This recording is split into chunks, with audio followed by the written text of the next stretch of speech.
the second day out of the last 5, I think, when the sound just does not work on my computer. So I rebooted the computer. I tested the sound on one of my other Facebook pages, and it's working.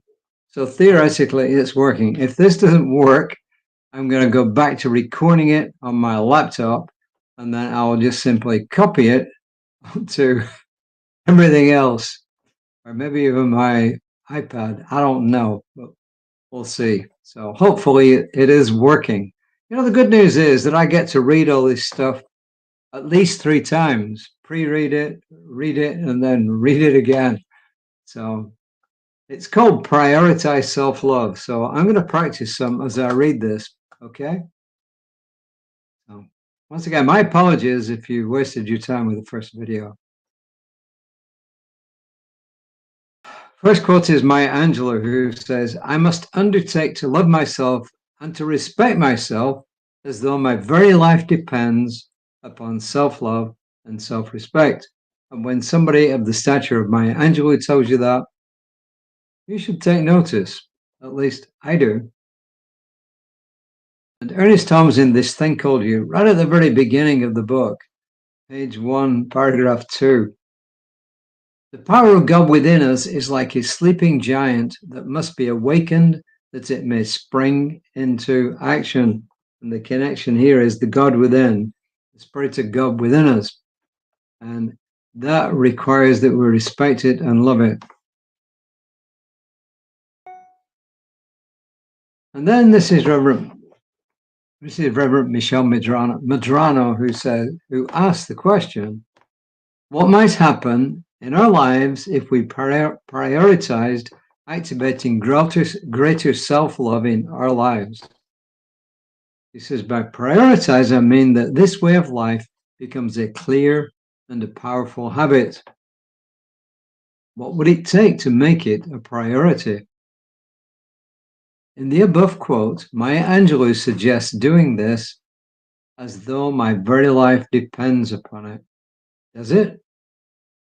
He says, I believe it does. This prioritization is the difference between a life that is sad, small, and full of lack and struggle versus a life full of joy, flow, abundance, and grandness. It becomes a choice we make each day then, a conscious choice. One of the ways to do this is to put little signs in our environment that remind us to be mindful of the ideas important to us. And then she gives us some actual concrete suggestions. And she talks about our house. In a bathroom remodel in our home, we were blessed to get cabinets with big mirrors. Then I discovered erasable markers that write on glass.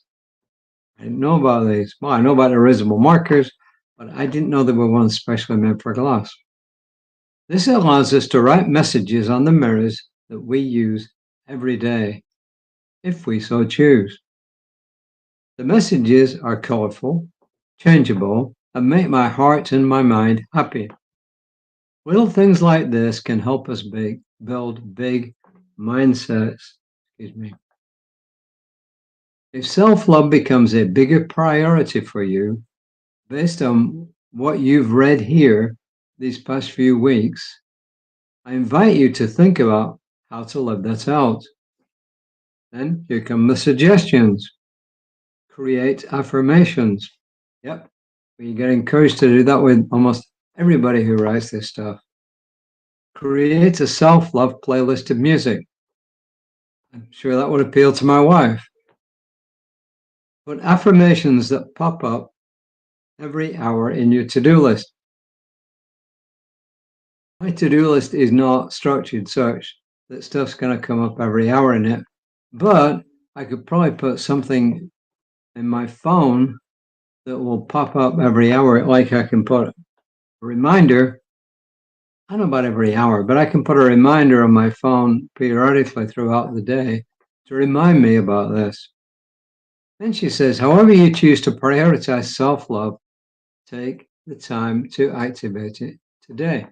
You know, in most modern phones,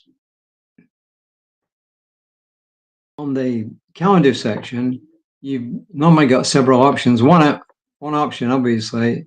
Oh my God, we got a mosquito in here. Never mind. One thing you can do is to put events on there, but you can also put reminders on there. So you can actually put repeat reminders on there, which would come up. I mean, excuse me, I don't know what's wrong with my nose. Once an hour, I think, is too much for me because it would kind of be distracting. But I can do like 3 or 4 times a day. I'm going to start trying to do that. The other thing is I'm going to actually go out and look to see if there really are dry erase markers. I shouldn't be doubting you, Michelle, but I am. Anyway, go out and find dry erase markers that are actually designed to work on glass or on mirrors. So we'll see if I can find those. So, hey, you've got some concrete suggestions here. Often people complain that, there's a lot of good stuff coming out there, but nobody ever gives us really concrete things that we can actually do to put all this in practice. Well, we try. So here are some concrete suggestions. Which ones do you want to try? You want to try to continue creating affirmations? Very encouraged to do that all the time. Write on the mirror, create a self-love playlist of music, and then pop up affirmations that periodically come up on your phone. So however you choose to do it, let's do it. I am going to go out after I leave here. I'm going to search on the internet, ChatGPT, I guess, or something similar, and see what I can find about markers specifically designed to write on mirrors, because that appeals to me. I can do that. And also put some reminders on the phone to come up periodically during the day. And since my wife reads these usually the night before, I'll ask her what she's doing, and then we can kind of share it. And the other thing you can do is if you have a spouse, a partner, some close friends, you can discuss with them, hey, this is what was suggested to me. What do you think? So there you are.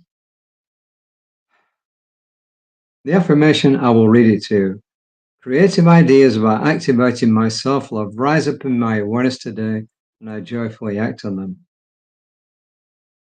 Take your pick. I joyfully act on creative ideas that spring up in my mind every day. So write your own, take your own, do what it is. Reverend Lisa, tomorrow, 9:15 on Creative Life Spiritual Center's Facebook page. I'll be back. And I mentioned earlier that nobody heard unless you were a lip reader. We either 4:30 or 7:30 because I have an event from 5 till 7. So we'll see how that goes. Please take care. I'm knowing that everyone is taking care. I'm knowing that everyone is beginning to use the appropriate tool for themselves to actually start the process of embedding self-love as a daily practice. And release my word in gratitude, calling it done, and so it is. And until next time, namaste.